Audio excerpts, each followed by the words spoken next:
Welcome to Bitcoins and Gravy, Episode 5. At the time of this recording, according to BitcoinAverage.com, a millibit is trading at 59 cents. Or another way to say it is $590 per Bitcoin. So, Lidge, what are Bitcoins trading at Mount Gox?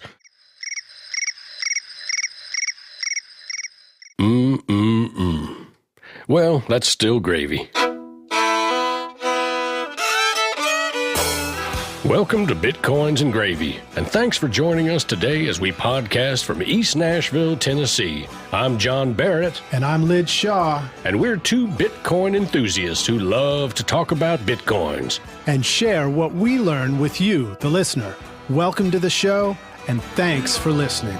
On today's show, Lidge and I head to New York City. New York City? That's right, we take you straight to Wall Street to hear from Paul Vigna, a reporter with the Wall Street Journal and author of BitBeat, a new column about everything having to do with Bitcoins and the future of finance. Then we bring you right back here to the studio for more talks with local Bitcoin advocate Bill Butler.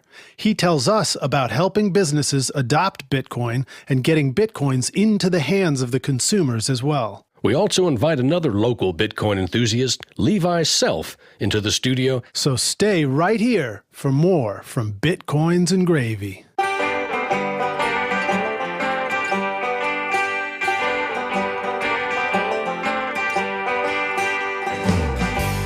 Today on the show, Lidge and I are very pleased to welcome Paul Vigna, a reporter with the Wall Street Journal. Paul, welcome. How you doing, fellas? Doing great. Thanks for being here. Yeah, thanks for being here, Paul. Tell our listeners, please, why a reporter from the Wall Street Journal would be talking with two Bitcoin nuts from East Nashville, Tennessee. Well, I was hanging out one night looking around and scoping, scouring for news as we usually do. And the first thing I came across was your song. I didn't even know the podcast, but I saw a reference to the song. Someone said, hey, here's a Bitcoin song, Ode to Satoshi.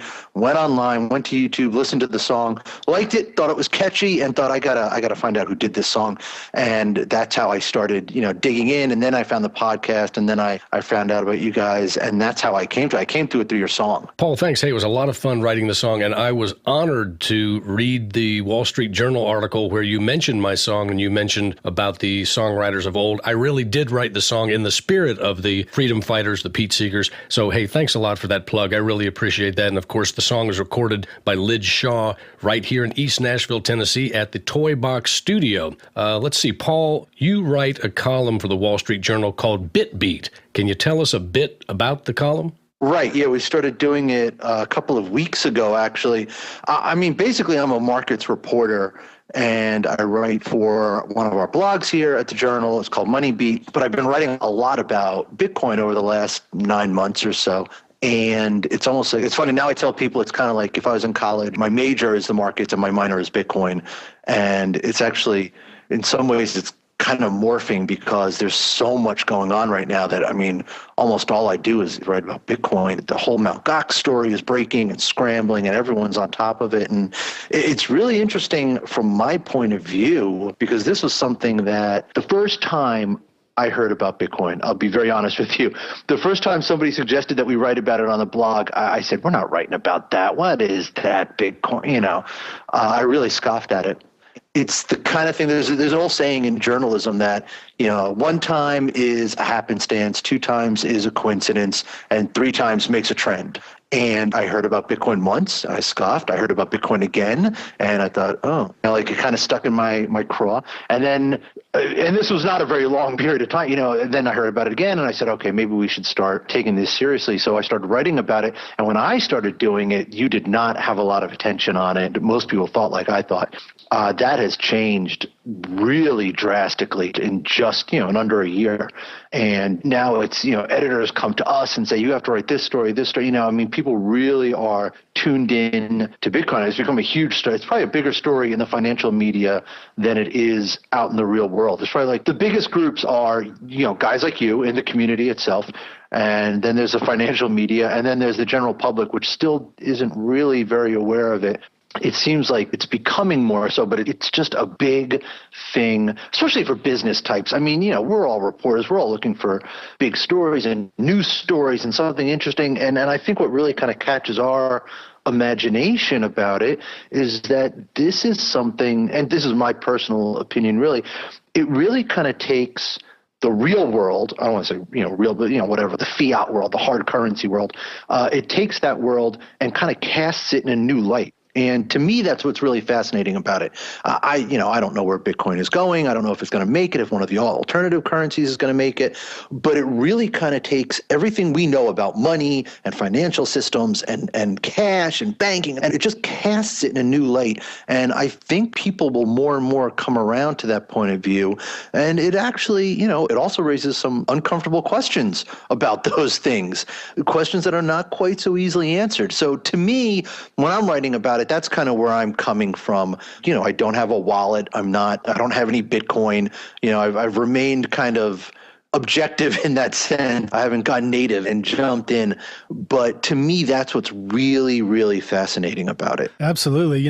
You had mentioned in one of your articles that Bitcoin was sometimes viewed as the Lindsay Lohan of the financial world. And so how do you feel about that? Do you think it's the teen celebrity that's been getting too much attention too soon? Yeah, in a way. There was a guy named Alex Daly that I interviewed last week, and he said that, and I thought it was really funny. It kind of makes sense. I mean, you look at Bitcoin, and it is still something that is forming. It is still something that is growing. We talked to the developers. There's basically a 5-person development team for the entire thing. It is definitely something that is still growing. It is something that is still developing. I don't think you have all the systems in place. And I think the whole debacle with Mt. Gox really kind of shows where Bitcoin is right now. And it's interesting, a story in its own right, but it is also interesting in what it illustrates about Bitcoin. And the fact is that Mt. Gox came on early, but they were not prepared for the developments. They were not prepared for the problems, and they were not prepared for the volume and the attention that they've gotten. And you can see how that's created massive problems for them. But it really does illustrate how young Bitcoin is. And I don't think people kind of quite grasp that. When you have all this hype, you have all these stories, I think the stories kind of make it seem like Bitcoin is this formed thing. Hey, here it is, take it out of the box and it's ready to go. Well, no, it's not ready to go. They're still building it. I mean, it's still the thing that Alex Daly said, the guy I interviewed, and I thought was interesting. He said, this is basically an alpha technology. It's not even a beta technology.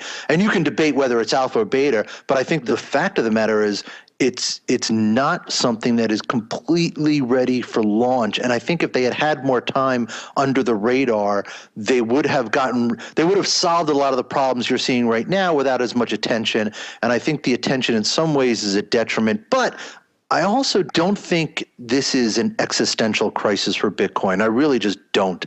I don't think that the problems at Mt. Gox are going to just upend the whole thing and it's going to go away. I do think that this is a problem, something that was probably inevitable, and I do think it's something that they'll get past. The Bitcoin itself will get past.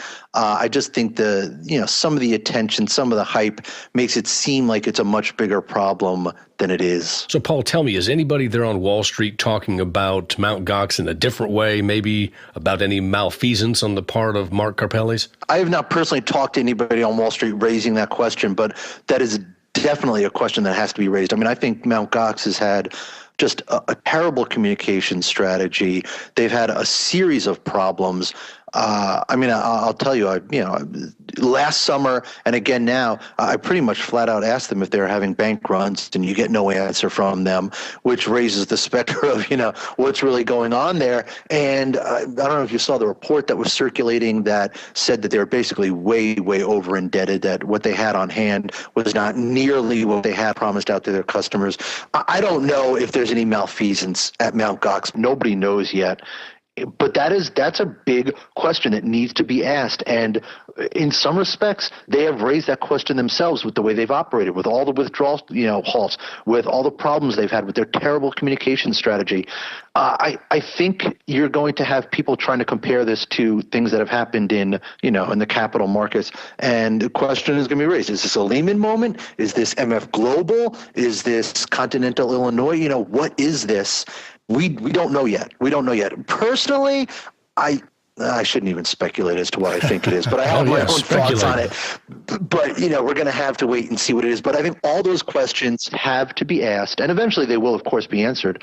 The question is, how does the Bitcoin community respond to it, right? Because, look, there's clearly not going to be a government bailout. There's clearly not going to be the kind of response that you would see on Wall Street. What I really think is interesting, people love to talk about free markets. Oh, we need free markets, free markets, free markets. But when the feta hits the fan, nobody wants it to be a free market.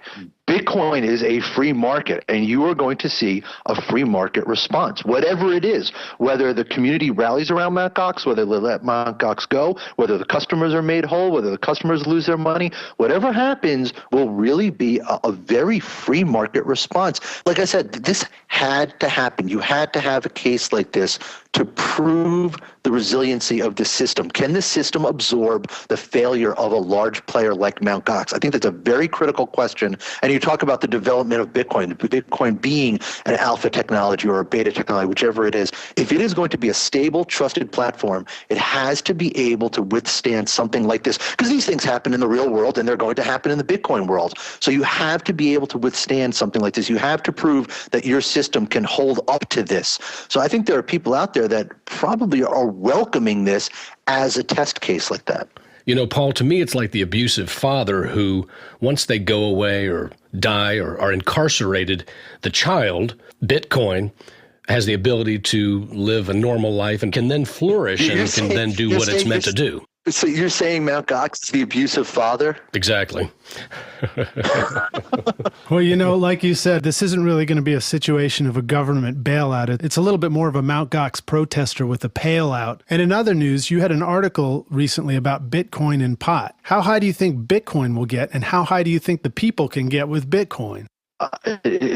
That's pun intended, I'm assuming, yeah, Raj? Pun intended. No, but tell us about this story with Bitcoin in pot. This developed a month or so ago. A guy who runs a couple of medicinal marijuana dispensaries in Washington State had contacted me because he read something I wrote on Bitcoin. He had just heard about it, and he was trying to figure the whole thing out.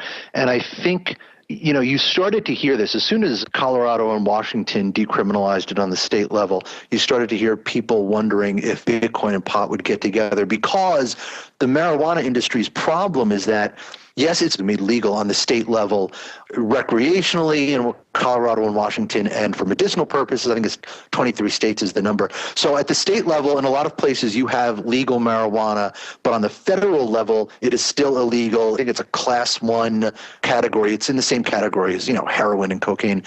So the banks don't want to do business with the marijuana community. So a lot of these guys end up having to really jury rig their banking relationships. It's really interesting. I did talk to a bunch of guys on this, and look, they want to pay their taxes. They want to have banking relationships. They want to be considered retailers like any other retailer, but because of the federal laws, they have a problem.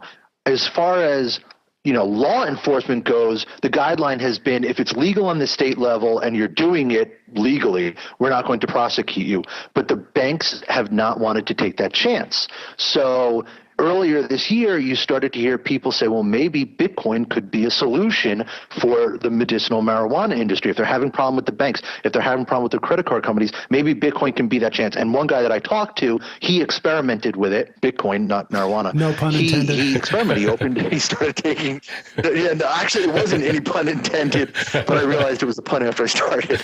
He started accepting Bitcoin for purchases. And it was interesting because he was doing this, and not everybody was convinced that it was going to be a good idea. Other people in Washington State even weren't convinced it would be a good idea. I talked to people in Colorado, and in Colorado, they thought it was a bad idea and they didn't want to do it. And it's really interesting. It's because in Colorado, they said, well, we don't trust Bitcoin. We think that it's, basically a platform for a lot of drug dealers, and we don't want to be associated with it. So in Colorado, they were against it. In Washington, they were non-committal. But this one guy, Sean Green, who runs a couple of marijuana dispensaries, he wanted to try it out. So he tried it out, started taking it, got a little bit of media attention. He had an account with, I think it was Coinbase. And as soon as Coinbase found out what his business was, they dropped him. because they didn't want to be associated with him. So it's fascinating. You have these two industries that are growing rapidly on the outskirts of genteel society, and both of them are looking at each other extremely warily, and they don't really want to do business one with the other. And it's very fast. So he said, Sean Green, he said, look, I tried it. It didn't work. He said, my goal was to test it out, and I tested it out, and it didn't work. And they still have a big problem in the medicinal marijuana industry. I mean, they don't have clarity on how the banks are going to handle them and are going to have to deal with them. And that's a huge problem. It's a huge question over there. But for right now, it seems like at least this first experiment, but with Bitcoin and pot, did not work out.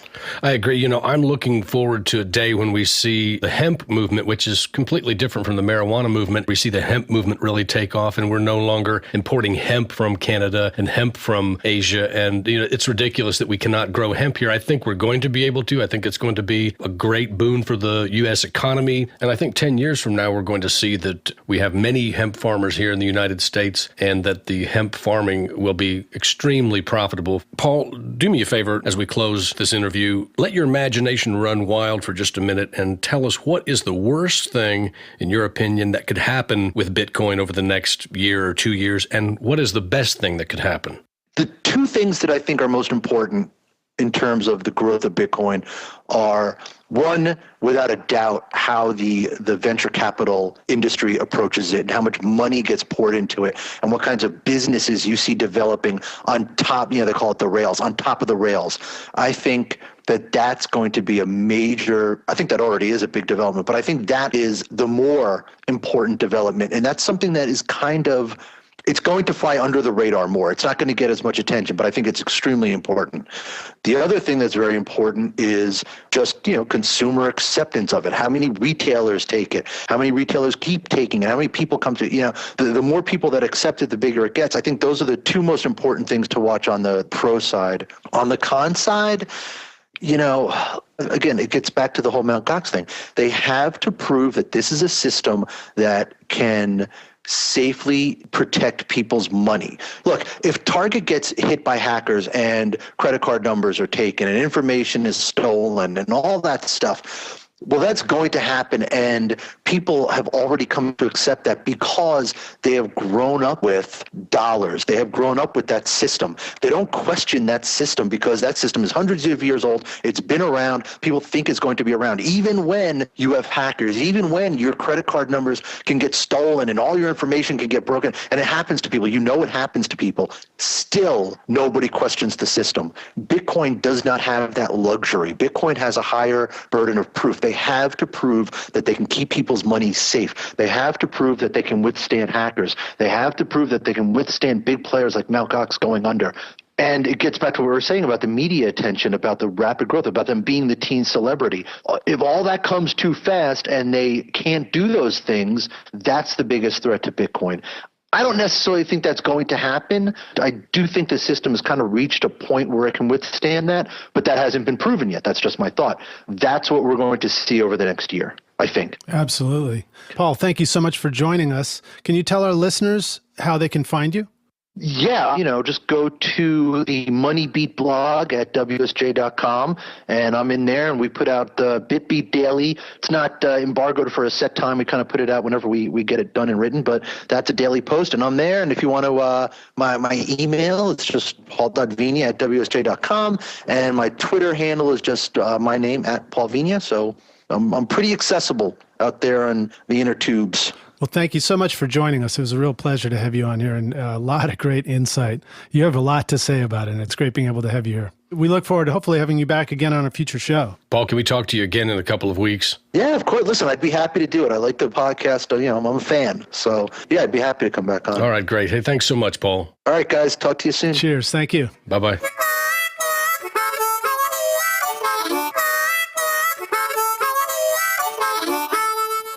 On today's show, we have a special guest. Our guests are always special, but this particular one is a friend from the local Nashville Bitcoin meetup, someone I would consider a resident expert in things I don't know enough about yet.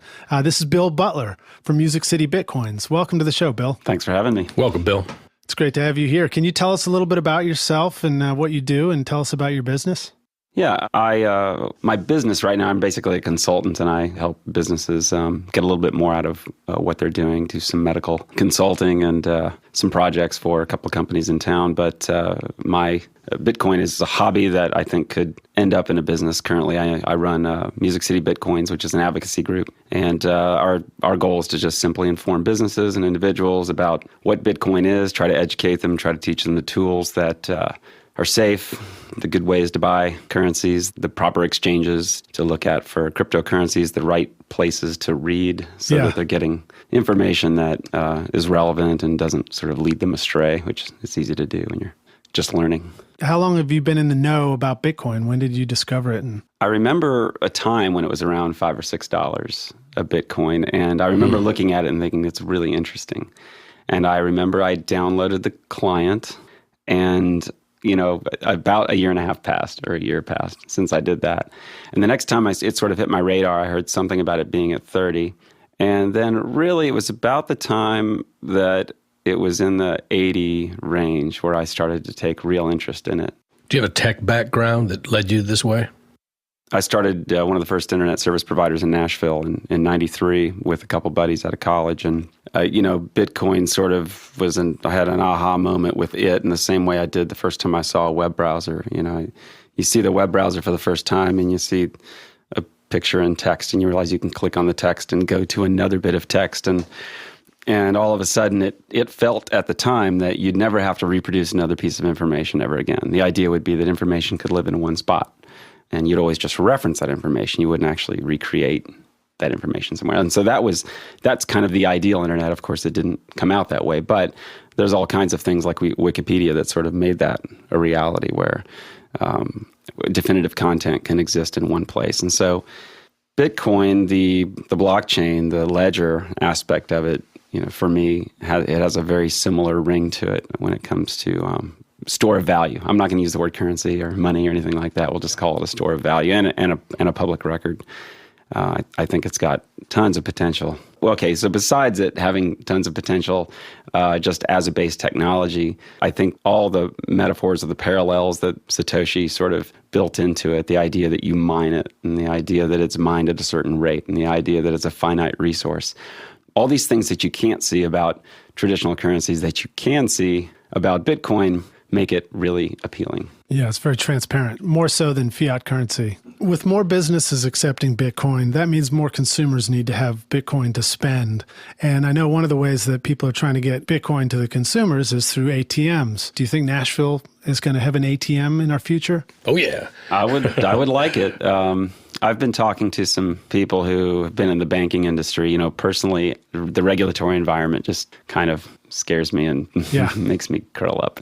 It's why I started an internet company, was because there was very little regulation and still is very little regulation in it. The Bitcoin ATM is probably going to involve quite a bit of regulation when it comes to KYC, which is know your customer. Banks have to deal with it all the time. And know your customer, it's basically for transactions over 1,000, there's a certain amount you need to have, and over 10,000, there's a certain other litany of things that you need to have so that you can help prevent laundering of money, organized crime, all the things that most people agree are bad. And so if I do something like that, I need a partner who's been in banking or has done that sort of thing. I would love to. And like I said, I'm talking to a few people, but trying to sort of bring those worlds together of like tried and true banking and Bitcoin and put those opportunities together in such a way that someone says, you know what, I understand that there are risks, but I also understand that there's a great payoff in the long term. Hopefully I can find that partner who will want to do that. But cool. Austin just put one in 3 days ago. Yeah. Oh, yeah. And we'll be there next week. And then what about Seattle? I think I heard something about one going in there too. Yeah, and they're the RoboCoin machines, which are the big daddies. They're like $20,000, $25,000. They both dispense cash and accept cash. And you've got and you can't walk off with it? It's big. You probably could, but I think any ATM like this, you're not going to stick it on a street corner, cement it in. You're going to put it inside a public venue, right? Yeah. Put it inside a restaurant that's in a nice central location, or a mall, or I don't know, something where it's relatively secure. Mm-hmm. And then there's the La Massal machines. I don't know how to say that. Did I say that right? So these machines are a one-way. They're smaller, but you just put money in and then they fund your QR code, but you can't pull money out. Right. That sounds much easier to do. To implement. Yeah, and they're a lot cheaper. They're like $5,000. Yeah. And then you've got the real little micro ones that are $1,000, $2,000, and I can't remember the name of the guy, but I think Local Bitcoins is sort of slapping their name on some of those so that I, as a local Bitcoin merchant, could meet someone with this machine. It's basically, it's kind of a glorified iPad with a dollar bill acceptor. Right. Or an Android device with a dollar bill acceptor. And you can just, instead of having to do all the calculations, they just show up with the money and their QR code, and you and then it all goes into a little cardboard shoebox. Exactly, yes. Take it out with you. And you wad it up and stick it in your pocket. Well, Bill, we're going to have to wrap up, but I have one last question for you. Let your imagination run wild for a second. What do you think is the worst thing that could happen with Bitcoin, and what do you think is the best thing that could happen with Bitcoin? Well, I think the worst thing, obviously, is that there's some flaw that can't reasonably be fixed. Okay, so it would be some flaw where every Bitcoin in existence so far got transferred to one address, and nobody could do anything about it, right? I mean, that's the worst possible. Unless it's my address. Yeah, unless it's that'd be okay. Even still, though, you're out of luck. That's right. Yeah, if you're king of all the gold, you can't spend it anymore. Yeah, so that's right. That's the worst possible thing, in my opinion. And even people say all these little catastrophes and crises like Mt. Gox. I view Mt. Gox as Bernie Madoff, right? I mean, the dollar didn't die because Bernie Madoff did something terrible. The dollar just kind of kept going on. And so, and my understanding is that Bernie bilked people out of like 20 billion. And I think Gox was only 100 and, how much was it? Was it 400 million? Yeah, only 400 million. Only 400 million. Hey, that is 1/5 what Bernie bilked people right, and out of. let's not forget I'm sorry. I don't mean to seem unsympathetic to those people who had money in Gox. What I'm trying to do is put this in perspective. Yeah. So, if A, it has nothing to do with the currency itself, and B, it's relatively small in the big picture. And the other thing that, so I'm going to just kind of keep going down this line. The other thing that astounds me is that, so we watched it sink last night to about 400. I think it dropped to 400. Yeah, that's briefly. when I was spending Bitcoin. Nice. Yeah. Buy high, sell low. Yeah. And so at the 400 mark, when it was the lowest, somebody or multiple people pulled about $2 million out of their wallets and popped it up to 440. Now, where else could you spend $2 million and move a stock 10%? Let's like Apple or whatever, you wouldn't move it 10%. You'd move it a fraction of a percent. Right. And what that tells me is that even though we look at this number, 500 or 400 or 600, and we look at this number and we think it's such a big number, it's all about market cap, right? And it's all about the potential, the long-term potential of it. And the fact that only $2 million can move it 10% tells me that there's a ton of upside. I'm not trying to be, hey, go get it to help my investment out. I'm just being realistic here. If 2 million can move it 10%, then 20 million can probably double it. 20 million bucks. Yeah. I mean, I don't have 20 million bucks. There's plenty of people who have 20 million bucks. Yeah. So the right investors putting cash into Bitcoin in the right way is going to have a huge effect. Well, or even just the cadence of the in and out of money. I mean, let's say that you need to wire money to somebody somewhere else, and you decide to use this wiring company, not Western Union, because they don't use the Bitcoin network, but you just decide to use this company. Well, you give them the cash, and they may have other facilities in other countries, and they're going to put it into Bitcoin long enough to wire it across and then sell it. So it has to sit in the system for 20 minutes or 30 minutes. Well, that, your 20 bucks or your 100 bucks wasn't much, but if there's 100,000 people all wiring that at the same, so we get this threshold effect of, even if people don't permanently have Bitcoin, if they're using it as a communication medium, they're raising the it's going to go threshold of demand, and the supply is still limited. So, one of the greatest articles I've read about that is it's a social current. The more people who are involved in it, the more value it has for all kinds of reasons. Yeah, well, it's been said on a previous show that if everybody who's using Bitcoin now was just to get 2 or 3 of their friends to use it, then that would be the tipping point for Bitcoin, and all of a sudden it would be adopted globally. And so the first thing I did was send $5 worth to my sister and $5 worth to my brother. Yeah.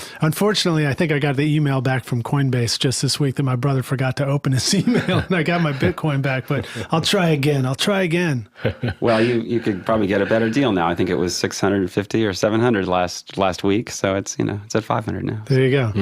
Well, Bill, thanks so much for joining us on the show. It was a real pleasure to have you here. Can you tell our listeners again how they can find you and your company? Yeah, just musiccitybitcoins.com. Great. Excellent. Thanks, Bill. We'll see you again soon. We'll see you at the meetup. Thanks. Great. So, John, Can you share any stories with us about mining? You know, Lidge, you've probably heard this story before, but I thought it might be worth telling again, and maybe it'll help some of our listeners who are thinking about mining or who are on the fence about it. So when I first thought about mining Litecoins, it was back when they were trading at about $2 each. At that time, I was communicating with a few of the guys on btce.com where I was getting some tech advice, and one guy advised me to not waste my money building a mining rig and instead to spend any money I might put into that rig into actually buying Litecoins, okay? So I didn't take that advice. But anyway, I was so obsessed with the thought of mining, I went ahead and I listened to another tech guy there on BTCE who explained to me exactly what to buy. So I bought the GPUs, the motherboard, etc. I bought it all from Newegg, and I probably spent about maybe a little over $1,500. At that time, I remember $1,500 would have bought me about 750 Litecoins because, as I mentioned, they were at about $2 each at the time. Anyway, so I found another tech guy, a really nice guy from Germany who I paid about 20 Litecoins to, and that was about $40 at that time, to help me set up everything over Skype. So I'm on the phone with this guy from Germany every night for a week. I finally get everything set up after many, many trials and errors, and then I was finally mining Litecoins. And, success, right? So at that time I had, I had 3 GPUs, 3 7950s running, and I think I had a hash rate of like 1.25 mega hashes. So I was mining about a Litecoin per day, and I remember thinking, hey, this is not bad, even though, Litecoins were worth at that time, like they were moving up to $3, $5. And I thought, well, it's going to be great if Litecoins just keep going up, right? Anyway, and this, it really didn't seem like it was worth it on one level until Litecoins really started going up in value. And then when they were trading at about $30 each, I was feeling really good about the project. Like, hey, I'm making $30 a day, minus a little bit of electricity, mining Litecoins, piece of cake, right? But then, of course, the difficulty started going up, as it's going to continue to do, and as it's done since then. And it got to the point where I was only mining 1 Litecoin every other day. Then the difficulty went up again, and I was only mining 1 Litecoin about every 4 days. And I thought, this isn't as good as it was, but as long as Litecoins keep going up, things are going to be okay. And then tragedy struck. I guess it was within about a 2-week period, all of my GPUs, each one of the 3 GPUs started having fan problems. And this was weird, but after talking to a tech guy on the phone with the company, he pretty much determined that it must have been a bad batch of GPUs for one of the fans on each of them to go out at the same time, right? So Lidge, when all was said and done, here's what happened. I mined a total of about 120 Litecoins during my short mining career. And if I had taken the first tech guy's advice and just spent the $1,500+ on buying Litecoins, I could have sold those 750 Litecoins for over, get this, $30,000. And that's when Litecoins had hit their peak of about $40 a few months back, remember? So needless to say, that makes me a little bit ill when I think about that, considering that like my total profit has been really, I think I've maybe made enough to almost cover the $1,500 I spent. So it's really so far been like a break-even proposition. So needless to say, I'd like to mine some more and try to make back some of that money that I spent initially. So anyway, that's my Litecoin mining story. Sorry if it wasn't more thrilling, but there it is. Thanks for listening.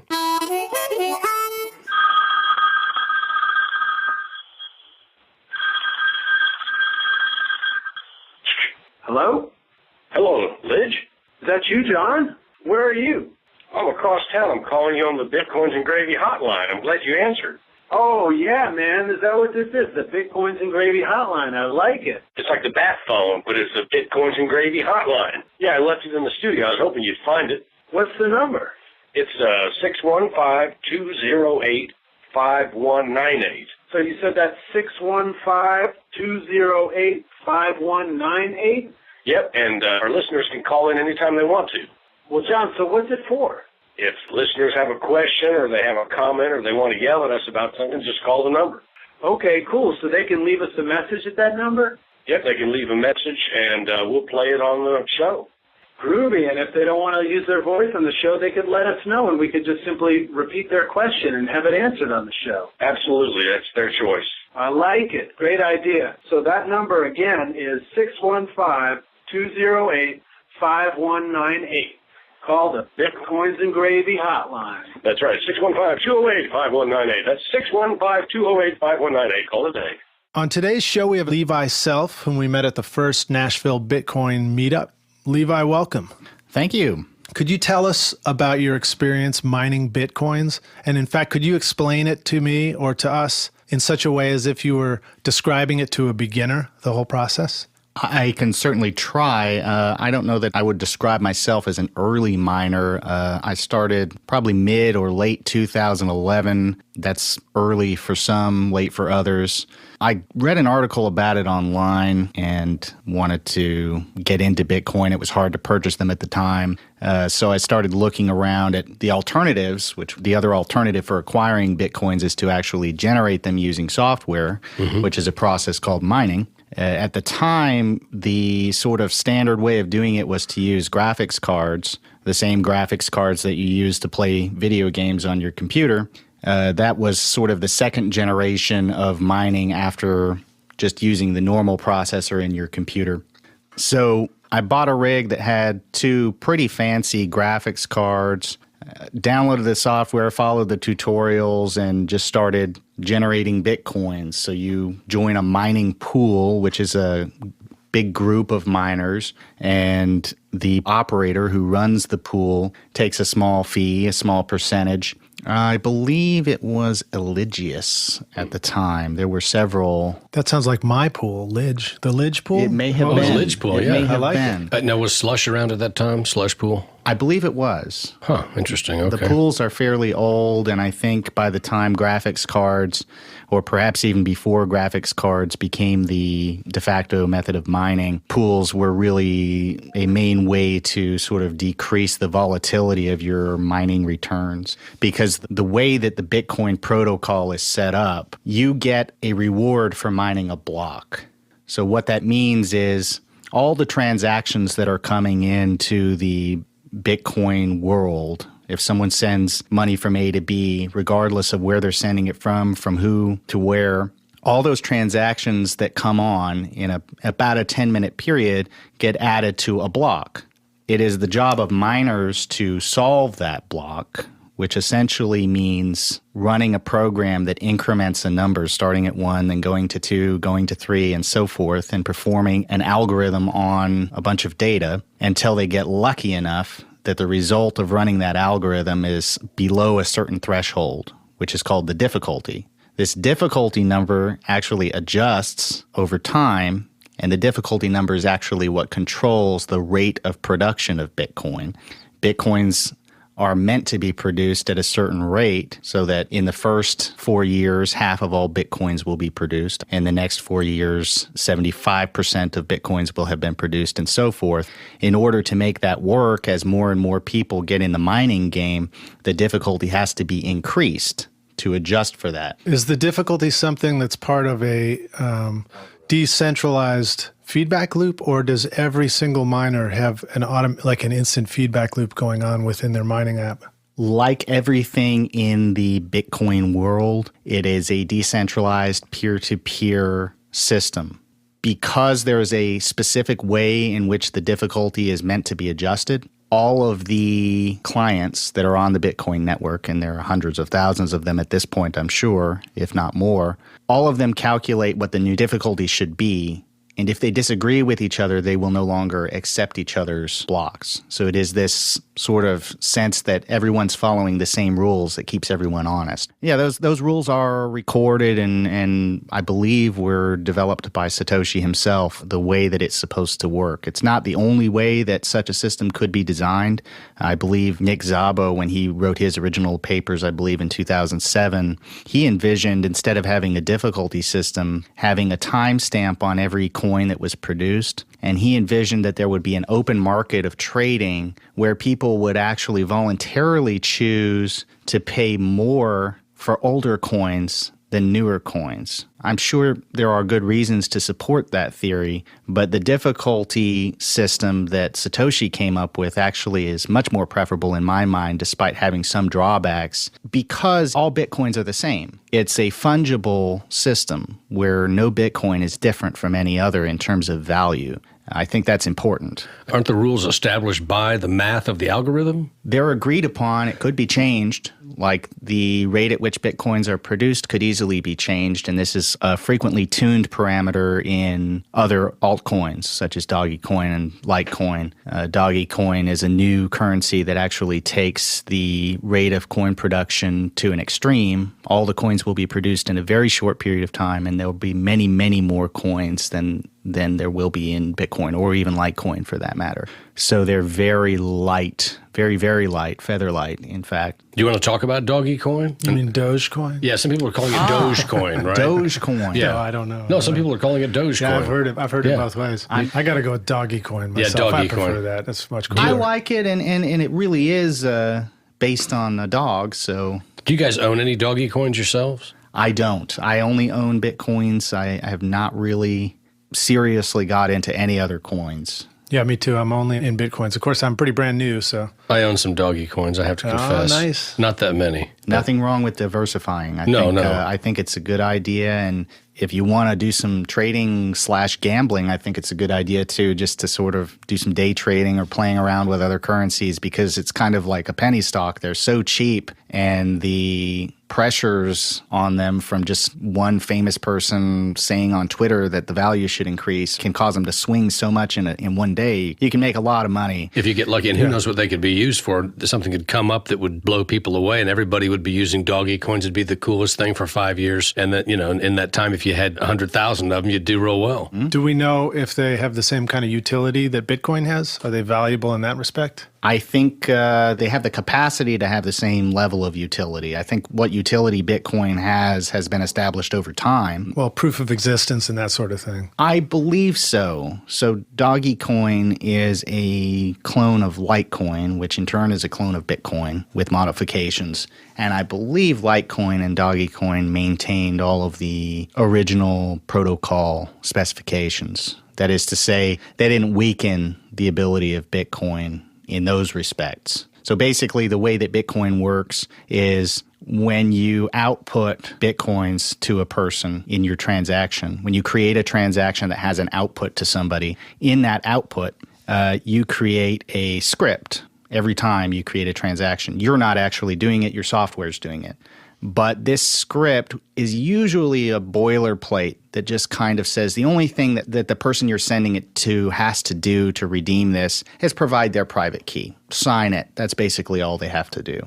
But the flexibility comes in the fact that this is actually almost a complete programming language based on Forth, where you can actually say, no, they have to do something more. Maybe it has to be 3 people that verify it, or maybe it has to be they have to do something else. I think the sky's the limit on what this potential can be used for, but most of it's just been boilerplate up till now. So these kinds of potentials that are hidden within the Bitcoin protocol, I think are going to be the source of a lot of value creation, probably for the startups that are being founded as we speak.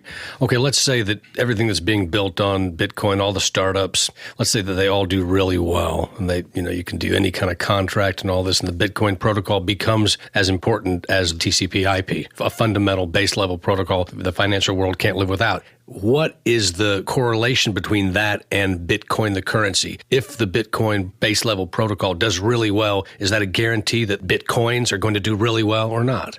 I'm not sure. I don't know the answer. I mean, I was hoping for the answer. If all you want is the Bitcoin protocol in a way similar to TCP/IP that's free for the world and no one has to pay for, it's just a protocol. Yeah. It wouldn't be hard to imagine some of the clones that have been created, sort of like BitMessage and things like that. It wouldn't be hard to imagine a Bitcoin protocol that wasn't attached to monetary value by design, but in most other respects was basically exactly the same. Something like that could emerge and run alongside Bitcoin quite easily and allow for contracts, things like that. I think it was suggested in a conversation that I had at the first Bitcoin meetup. Someone said there essentially needs to be a no-op in Bitcoin. There needs to be something that does what Bitcoin does without actually transferring any Bitcoins, transferring 0 Bitcoins to a particular output. So Bitcoin transactions, the way that they work is whenever you form one, your inputs are all previous outputs. That's the whole concept of the blockchain. Okay. You can't take part of a previous output. You have to completely wipe what was sent to you. But where it gets split up is in the outputs. So a single transaction can have many inputs and many outputs. Those outputs are what you're creating when you form the transaction. You get the inputs that you need in order to have enough to cover the outputs, but it's not impossible to make a 0 Bitcoin output that did something else, that just had data encoded in it. What do you envision? Something like these contracts that people are talking about, proof of existence, things like that, that just say, hey, this person really did agree to sell me this house or whatever. It's encoded in the blockchain, but no Bitcoins changed hands to do that encoding. The only thing that might have changed hands is the cost in the Bitcoin fee that's paid to the miners. That makes me feel like the Bitcoin protocol can take off and we don't really need Bitcoins, the currency, anymore. We can use the blockchain for all of these contracts. You don't even have to use a Satoshi. You could use a millibitcoin, a Satoshi, a thousandth of a Satoshi, or nothing at all, and you can still do everything you need to do. So where does that leave the currency? Right. The argument against having such a 0 Bitcoin transaction is just that because Bitcoins are so divisible, they can be divided to a very small piece. I don't know how, 100 billion, is that it? 100 million. That may eventually end up being some money. I don't know how much, but currently that's virtually nothing. So there's no real pressure to develop something like a no-op in Bitcoin at this point. But if there ever is, the developers might choose to do that. And generally what I've seen is when the reference client implements something, the community generally agrees and all the other clients implement it too. So there's usually not problems with forking the blockchain and so forth. There might be arguments, but I think the resolutions generally are consensus-based. Something might swing really non-consensus based where only 40% of people wanted to go this way, but Gavin and the main Bitcoin developers maybe chose that way for their technical reasons. But it's still somewhat consensus based. Even if that happened, I think the community's still voting together collectively. What do you think about the possibility of Bitcoin being supplanted? That is an interesting question. I really don't know. My own personal opinion is that Bitcoin has too much of a first mover advantage to be supplanted. I think there can be companion currencies. That was the goal of Litecoin, and I think it might be a similar goal of Doggy Coin. Litecoin's stated goal was to be silver to Bitcoin's gold. They never intended to supplant it entirely and become the main cryptocurrency of use. So that seems like a more likely future than just having something completely take over and Bitcoin becoming a secondary currency. Levi Self, has been fantastic to have you here on the podcast, and thanks so much for joining us here at the studio on a Friday night, no less. Yeah, man. Yeah. This is great. So much for online dating. Oh, man. Right. That's hilarious. To the moon, I guess, is my final. I like to hear that. Bitcoin to the moon. All right, well, thanks so much. Yeah, thanks a lot, man. Hey, I hope you enjoyed today's show with Paul Vigna, Bill Butler, and Levi Self. Thanks so much for listening. We really appreciate your time and attention. Hey, Lidge, let's also give a special thanks to our friends in Southern California listening in on station KCAA 1050 AM. Tune in Mondays at 5 p.m. Pacific Time to hear new episodes of Bitcoins and Gravy. And make sure to catch more great shows from the Let's Talk Bitcoin Network airing all week right here on KCAA 1050 AM or kcaaradio.com. You can also download the podcast from letstalkbitcoin.com. That's right, John. Listeners can find the show notes at letstalkbitcoin.com, as well as our tipping addresses there. And you can also check out the full cast of Let's Talk Bitcoin shows that includes Mad Money Machine with Paul Boyer, Living Freely with Stephanie Murphy, Ed and Ethan's Bitcoin Report, and of course, Let's Talk Bitcoin with Andreas Antonopoulos, Stephanie Murphy, and Adam B. Levine. If you have questions or comments, please email us at bitcoinsandgravy@gmail.com.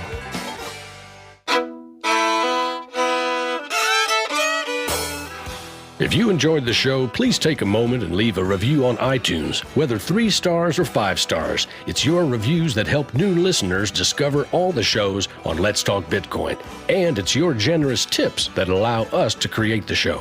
Our tipping address can be found at the show notes for Bitcoins and Gravy at letstalkbitcoin.com. And we thank you in advance for your generous contributions. I'm John Barrett. And I'm Lid Shaw, and you've been listening to Bitcoins and Gravy from East Nashville, Tennessee.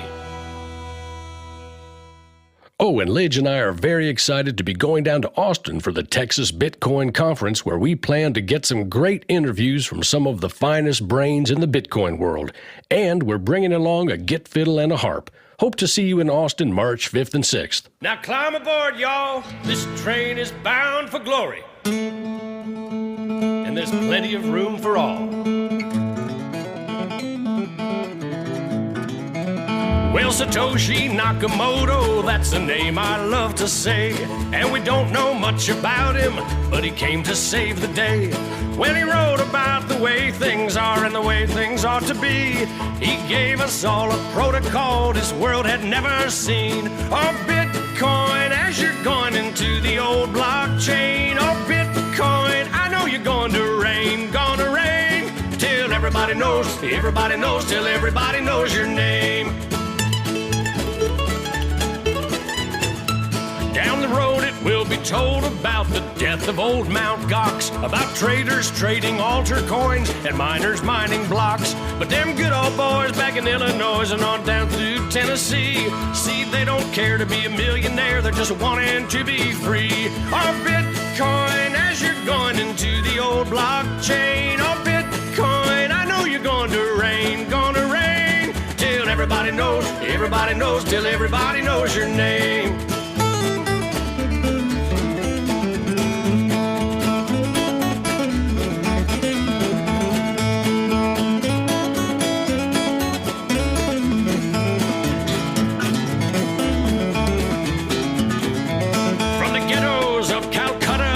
Halls of Parliament, while the bankers count our money out for every government.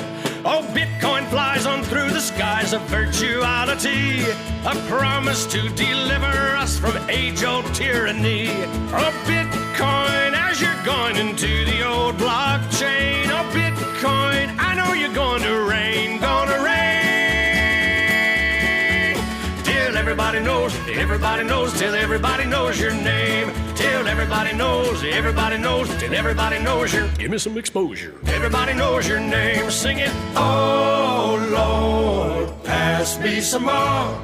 Oh Lord, before I have to go. Oh Lord, pass me some more. Oh Lord, before I have to go.